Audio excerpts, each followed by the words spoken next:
Harf reventó las puertas de la mansión secreta de Ricardo Salinas Pliego y con ese cateo quirúrgico silencioso, brutal, se rompió uno de los pactos de impunidad más antiguos del país. El hombre más polémico del empresariado mexicano, el magnate que por años ha sido protegido legalmente por presidentes, por jueces y por noticieros aliados, quedó expuesto. Ya no había helicópteros ni trajes caros, solo documentos y verdades.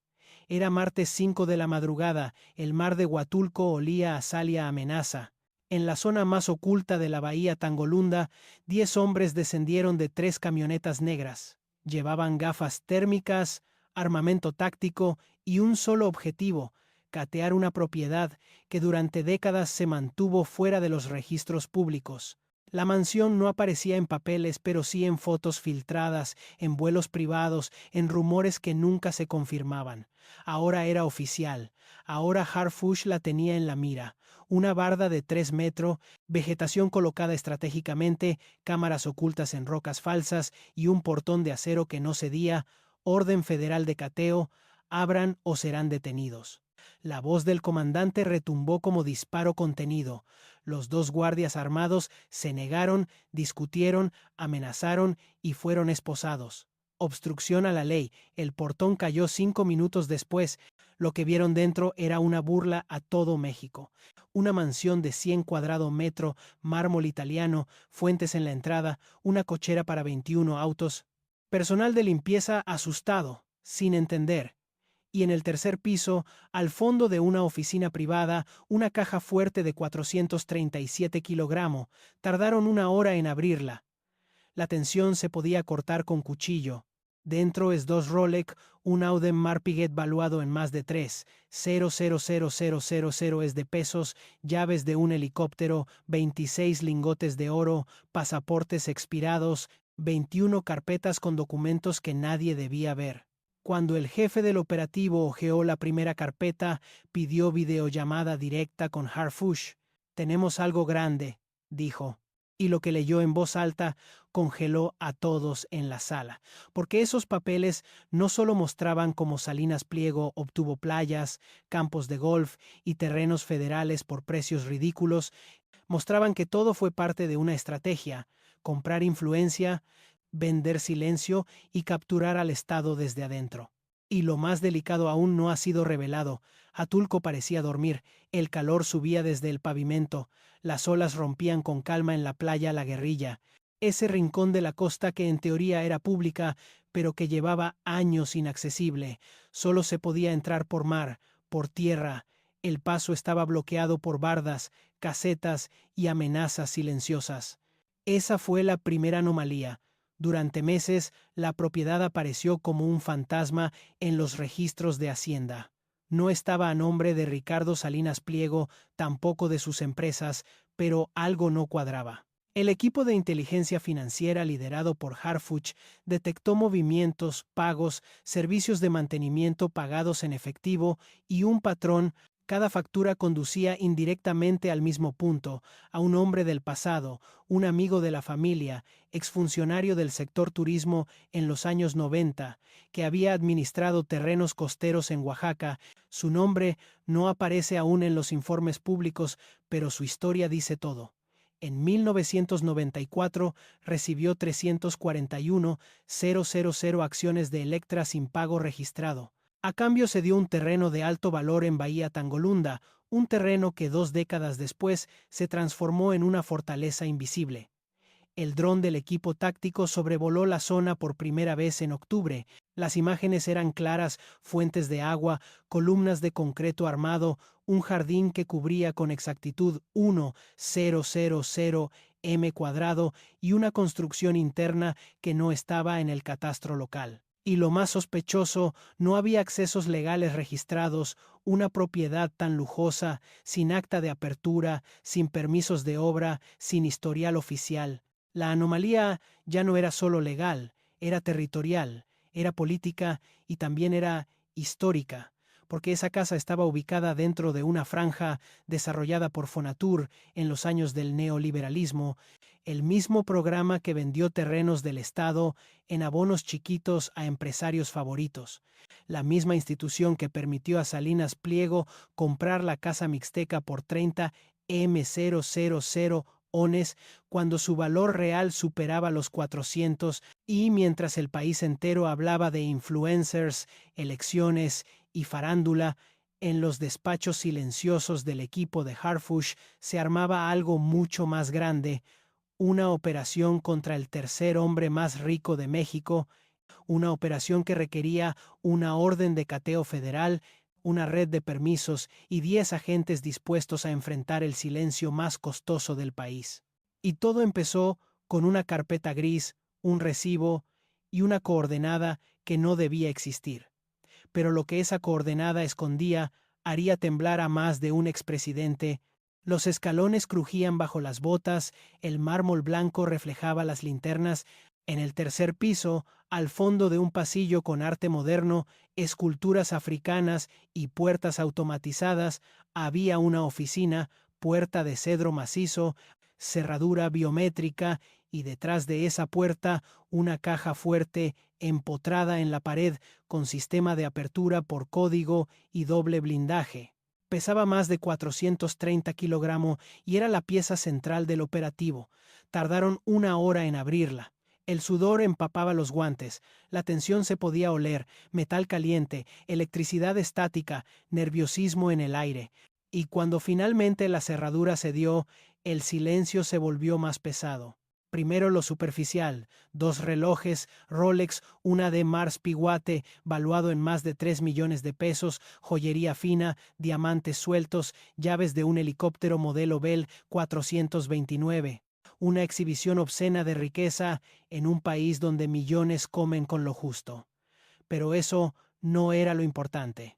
En el fondo, perfectamente ordenadas estaban 21 carpetas de cuero negro etiquetadas con letras doradas, cada una marcada con un año distinto, y en su interior el contenido que encendió todas las alarmas.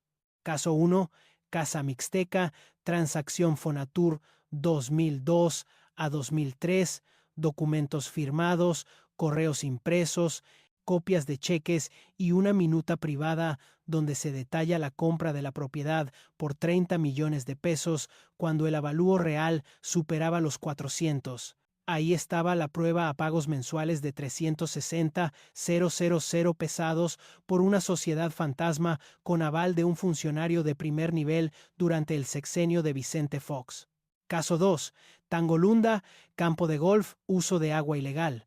Un expediente de 70 páginas que confirmaba desvíos de agua registrados desde el 2017. 2 concesiones de Conagua para acuacultura fueron redireccionadas al riego del campo. Una operación irregular, documentada y rubricada a la firma de Salinas Pliego estaba en la hoja número 23. Caso 3. La guerrilla. Ocupación y bloqueo de vía federal, mapas satelitales, fotografías aéreas, testimonios. Del acceso terrestre a una playa federal fue bloqueado por construcciones privadas. Testigos hablaron de amenazas armadas, de drones disuasivos, de vigilancia con rostros ocultos, todo eso documentado en papeles oficiales encontrados en una caja fuerte privada. En una hoja aparte escrita a mano y firmada con iniciales RSP, se leía: este terreno será clave para el desarrollo hotelero, mantener cerrado el paso por tierra. Cuando el comandante terminó de leer, no dijo nada, solo levantó el teléfono. Conecten con Harf. Esto cambia todo. Y en la videollamada, la frase del secretario fue tan clara como cortante. Esto ya no es solo un cateo, es una red de corrupción de Estado. Y aún faltaban carpetas por revisar. Las carpetas hablaban no en voz alta, pero con fuerza. Cada página era una grieta más en un muro construido durante 3 décadas, un muro hecho de favores, de concesiones, de pactos firmados en despachos donde el pueblo nunca entra.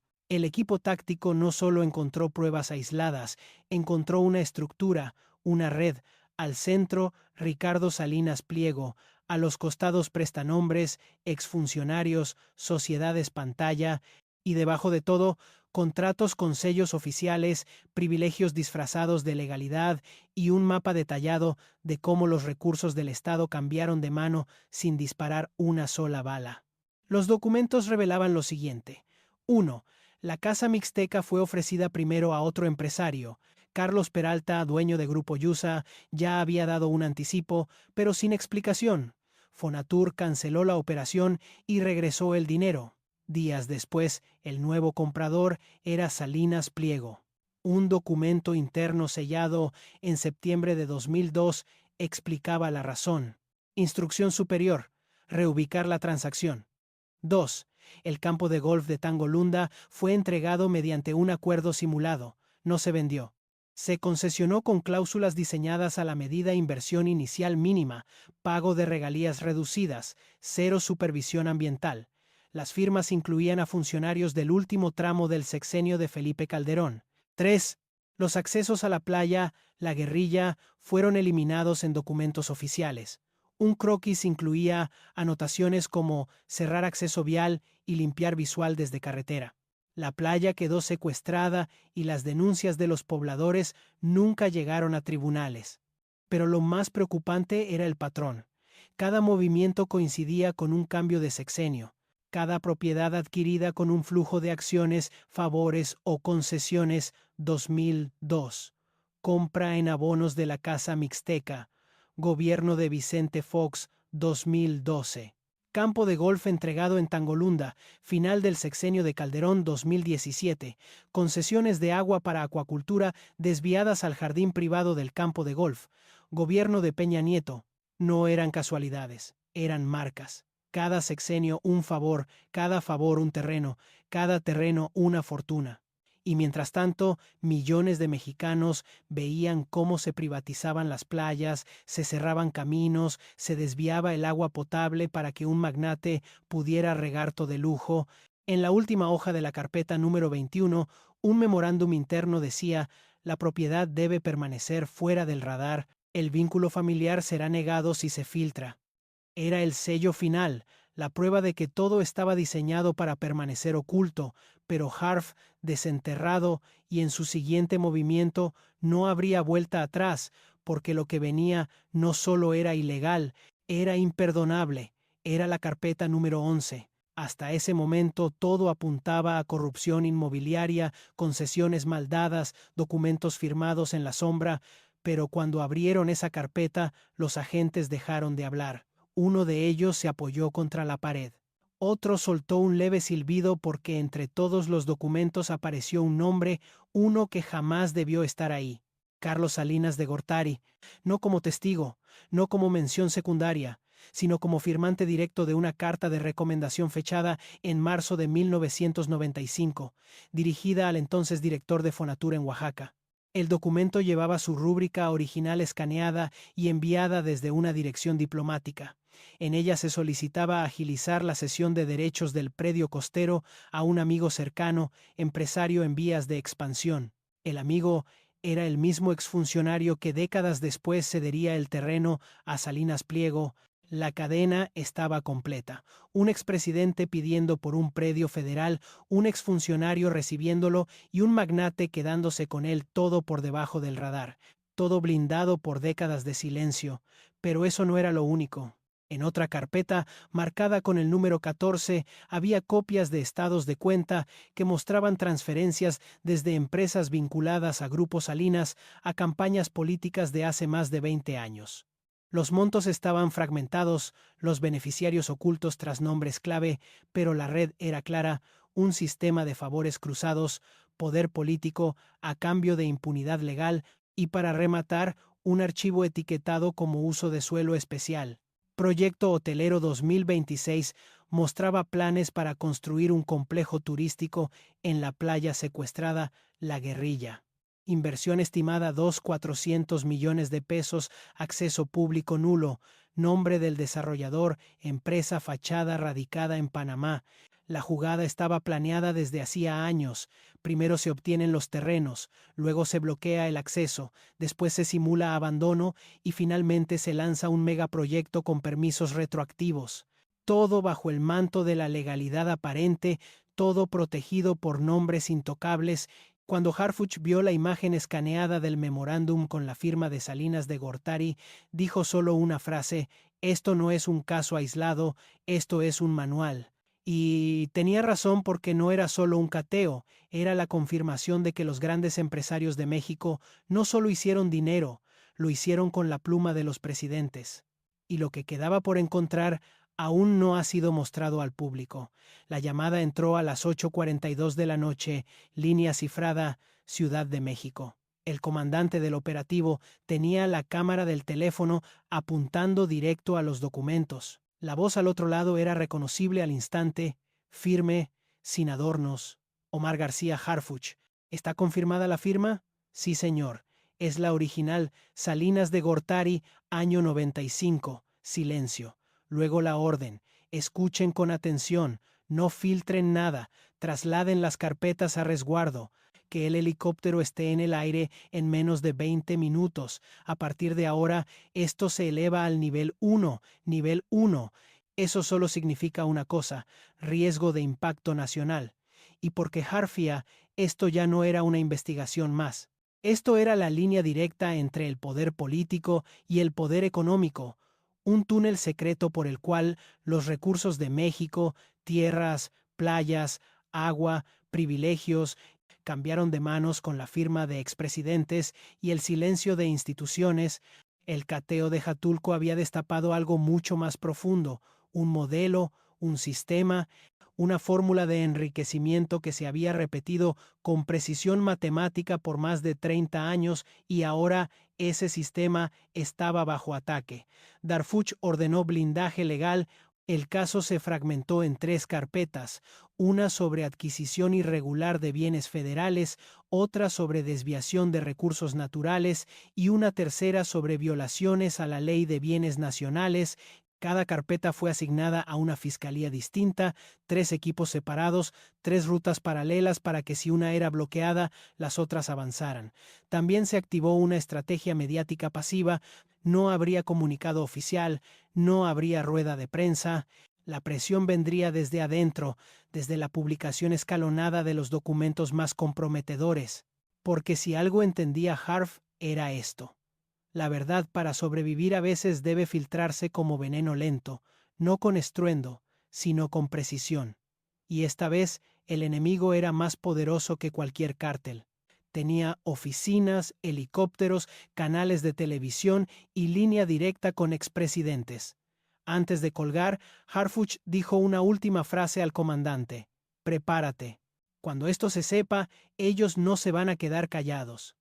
Y tenía razón porque mientras el operativo se cerraba en la mansión vacía de Jatulco, una llamada internacional salía desde un número satelital hacia Miami. Alguien ya sabía que el secreto había sido descubierto. La filtración no había empezado, ni un solo medio oficial tenía la información. Nadie fuera del círculo interno de Harf sabía aún lo que se había encontrado, y sin embargo el sistema ya se estaba moviendo. En menos de 24 horas después del cateo, 3 cosas ocurrieron y ninguna fue casualidad. 1.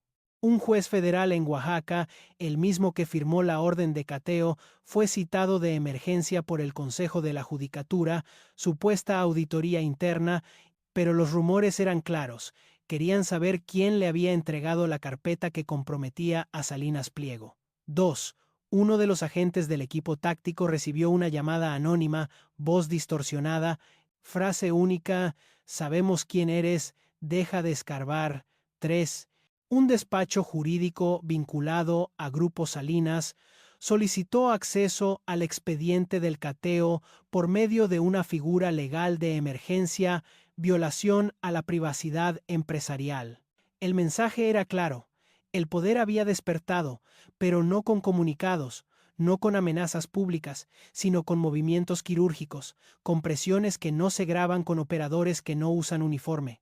En el noticiero nocturno de una de las televisoras del grupo, un segmento peculiar apareció. Un reportaje sobre la campaña de desprestigio contra empresarios que invierten en México, imágenes de helicópteros, frases sobre persecución política, una narrativa que ya se estaba construyendo antes de que el caso saliera a la luz. Y eso asustó más que cualquier amenaza directa, porque demostraba algo. Ellos sabían lo que venían, no necesitaban ver los documentos, bastaba con que supieran quién los tenía. En la Ciudad de México, Harf reforzó su equipo. Abogados de confianza, círculo cerrado, nadie nuevo, nadie sin revisar, porque en esta guerra la traición siempre viene desde adentro. Y mientras tanto, en la fiscalía los documentos eran revisados uno por uno, las firmas se cotejaban, las transferencias se trazaban, los vínculos entre funcionarios, políticos y empresas empezaban a dibujar en una sala cerrada, sin celulares, sin ventanas, sin micrófonos. Un mapa empezó a emerger, un mapa que unía a expresidentes, grupos empresariales, territorios costeros y contratos de agua. No era solo una red de corrupción, era un pacto de clase y romperlo tenía consecuencias porque mientras Harfuch leía el último informe del día, una alerta silenciosa se activó en su sistema cifrado. Una filtración había salido desde dentro y el enemigo ya sabía hacia dónde apuntar. La filtración no vino de un noticiero, ni de un político, y ni siquiera de la fiscalía. Vino de una cuenta anónima en redes sociales. A las 6:14 de la mañana ya apareció el primer archivo, un PDF escaneado con sello oficial de Fonatur, donde se detallaba la venta de la casa mixteca Ricardo Salinas Pliego. Fecha 11 de septiembre del año 2002. Enganche 9 millones de pesos. Pago mensual 360,000. Valor estimado del predio 400,000,000. En el pie de página, una frase escrita a mano: asegurar discreción. Ya está aprobado desde arriba. El archivo explotó como dinamita en redes. Miles de retweets, capturas y comparaciones. Periodistas independientes lo validaron en tiempo real. No había duda. Era auténtico. 2 horas después llegó la segunda ola. Una carpeta con fotografías aéreas de la playa La Guerrilla, mapas oficiales y planos donde se marcaban rutas de acceso bloqueadas, todo firmado por ingenieros de Grupo Salinas y una nota interna que decía: no dejar vía terrestre, controlar acceso marítimo con vigilancia discreta. La indignación fue inmediata. Las imágenes mostraban lo que por años fue rumor: playas robadas, tierras públicas hechas privadas, vigilancia armada disfrazada de seguridad turística. La narrativa se rompió. Ya no era un ataque político, ya no era una campaña de odio, era la verdad documentada. Y entonces, a las 10:48 de la mañana, se filtró el documento más peligroso de todos, una carta firmada por Carlos Salinas de Gortari, año 1995, dirigida a un funcionario federal, recomendando agilizar la entrega de un predio costero a un colaborador leal con visión empresarial. El nombre estaba subrayado: Ricardo Salinas Pliego. El país se paralizó. En televisión, silencio; en radio, omisión; pero en redes, fuego. La gente comenzó a etiquetar a periodistas, a exigir renuncias y a preguntar cuántos más estaban en la lista. Y desde Palacio Nacional una frase se repitió sin cámaras: esto ya no se puede contener porque el cateo dejó de ser un operativo. Se convirtió en un espejo, uno donde el pueblo vio con claridad quién compró las tierras, quién firmó los permisos, quién vendió el país y, sobre todo, quién sigue protegiéndolos. Pero lo más devastador aún no había sido filtrado: el expediente bancario, las rutas del dinero y los nombres actuales involucrados. La caja fuerte fue cerrada a los documentos asegurados en bóvedas del Estado. El equipo táctico volvió a la Ciudad de México, pero el eco de lo descubierto aún retumba en cada rincón del país, porque ya no se trata de Ricardo Salinas Pliego, ni de una mansión, ni de un helicóptero, ni siquiera de las playas robadas. Se trata de un país entero que empieza a despertar. Cada papel encontrado es una herida abierta, cada firma un testimonio de cómo se construyó un imperio privado con materiales públicos. Cada abono chiquito, un recordatorio brutal de lo que se le arrebató al pueblo mientras se le pedían sacrificios y mientras millones hacen filas para recibir apoyos, para apagar la luz, para ver al médico. Hay quienes usaron el poder para convertir playas en patios, agua en privilegio y leyes en herramientas de saqueo, pero ya no hay marcha atrás. El cateo de Huatulco fue solo el inicio, un punto de ignición, una brecha que por primera vez en décadas no pudieron cerrar con dinero. Harfuch lo sabe y no se ha detenido. Desde su oficina revisa cada hojas, cada movimiento, cada nombre, y ha ordenado algo que nunca antes se había hecho: investigar los nexos financieros entre expresidentes, magnates y las instituciones que debieron proteger el interés público. Es un terremoto legal. Y aún no llega la réplica más fuerte, porque según fuentes internas hay nuevas propiedades, nuevas rutas del dinero y 3 empresarios más bajo análisis. Todo conectado, todo parte del mismo esquema, todo a punto de salir a la luz. Y tú que estás viendo esto, debes entender una cosa: esto no es el final, es el principio de la caída, porque no hay caja fuerte que pueda ocultar lo que el pueblo ya ha visto. No hay helicóptero que escape del juicio de la historia. Y aunque intenten callarlo con pantallas, influencers o medios aliados, la verdad ya está volando libre. La cuenta regresiva ha comenzado y Harv no ha dicho su última palabra. M.